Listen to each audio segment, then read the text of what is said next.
भोपाल मध्य प्रदेश के मुख्यमंत्री मोहन यादव ने कहा, प्रधानमंत्री नरेंद्र मोदी के नेतृत्व में जो आत्मनिर्भर और स्वदेशी अभियान चल रहा है, उस सिलसिले में हमारी सरकार लगातार काम कर रही है। पर्यटकों के माध्यम से भी कई सारे रोजगार के अवसर लोगों को प्राप्त होते हैं। राज्य की जानकारी मिलती है और उल्लेखनीय है कि पूरे देश में सर्वाधिक धार्मिक पर्यटन के यात्री मध्य प्रदेश आए हैं। हम हर क्षेत्र के लिए समान रूप से काम कर रहे हैं। आज ग्वालियर चंबल अंचल के लिए जो रीजनल टूरिज्म कॉन्क्लेव होने वाला है, वह इसलिए भी उल्लेखनीय है क्योंकि रिजर्व फॉरेस्ट के तहत जंगल के अंदर हमारे बहुत से वन्य जीव है। सफलता के साथ चीतों ने अपने परिवारों को बढ़ाया भी है। माधव नेशनल टाइगर पार्क को भी हमने इसी साल लोकार्पित किया है और उनका भी परिवार बढ़ रहा है, जो आनंद और खुशी की बात है। भविष्य में पर्यटन का हमारा यह क्षेत्र और समृद्ध हो, युवाओं को रोजगार के और अधिक अवसर मिले, यही हमारा लक्ष्य है।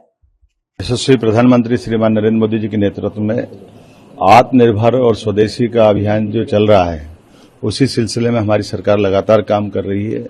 हमारे अपने पर्यटकों के माध्यम से भी कई सारे प्रकार के रोजगार के अवसर लोगों को उपलब्ध होते हैं, राज्य की जानकारी मिलती है और उल्लेखनीय कि पूरे देश में सर्वाधिक धार्मिक पर्यटन के यात्री हमारे मध्य प्रदेश आए। ऐसे में हम हर क्षेत्र के लिए समान रूप से काम कर रहे हैं। मुझे प्रसन्नता है, आज हम जब अपने चंबल अंचल के लिए जब मैं टूरिज्म कॉन्क्लेव की करने की बात कर रहा हूं, उसके पहले हमने रीवा में की थी, उसके बाद धार्मिक पर्यटन को बढ़ावा देने के लिए उज्जैन में की थी। आज ग्वालियर चंबल अंचल में जो टूरिज्म कॉन्क्लेव होने वाली है, उल्लेखनीय ये भी है कि रिजर्व फॉरेस्ट के साथ साथ फॉरेस्ट के अंदर बहुत सारे प्रकार के हमारे वन्य जीव भी हैं। चीता प्रोजेक्ट भी सबसे पहले हमारे इसी चंबल के पालनपुर क्यूनो क्षेत्र में वो बहुत सफलता के साथ चीतों ने अपने परिवार को बढ़ाया है। साथ ही साथ घड़ियाल का अभयारण्य भी हमारा यही है, चंबल नदी के किनारे। कछुओं की लुप्त प्रजाति को भी हमने बचाने के लिए इस दिशा में काम किया है। माधव नेशनल टाइगर पार्क को भी इसी साल हमने लोकार्पित किया है और उनका भी परिवार बढ़ रहा है। ये आनंद और खुशी की बात है। इसी प्रकार से हमारा भविष्य का पर्यटन का ये क्षेत्र और समृद्ध हो, यहाँ के युवाओं को रोजगार के अवसर मिले।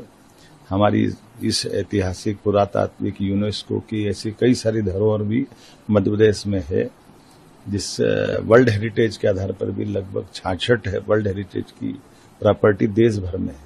उसमें से 27 हमारे अकेले मध्य प्रदेश के अंदर है। ये हमारा सौभाग्य है।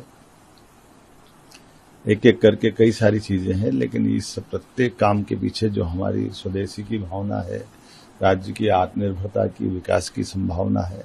ऐसे में हमारे माननीय केंद्रीय मंत्री श्रीमान ज्योतिरादित्य सिंधिया जी, हमारे पूर्व कृषि मंत्री और वर्तमान विधानसभा अध्यक्ष नरेंद्र सिंह तोमर जी, हमारे प्रभारी मंत्री तुलसीराम सिलावट जी, स्थानीय मंत्री, सारे माननीय सांसद विधायक, सबके साथ हम अपने आज इंडस्ट्री कॉन्क्लेव में शामिल होकर के इस पर्यटन के क्षेत्र में बड़ी संभावना पे हम काम करेंगे। और जिस प्रकार का रिस्पांस आ रहा है, हमारे हर इंडस्ट्री कॉन्क्लेव बहुत इसी प्रकार से सफलता से पूरे होते हैं। मेरी अपनी ओर से राज्यवासियों को बधाई।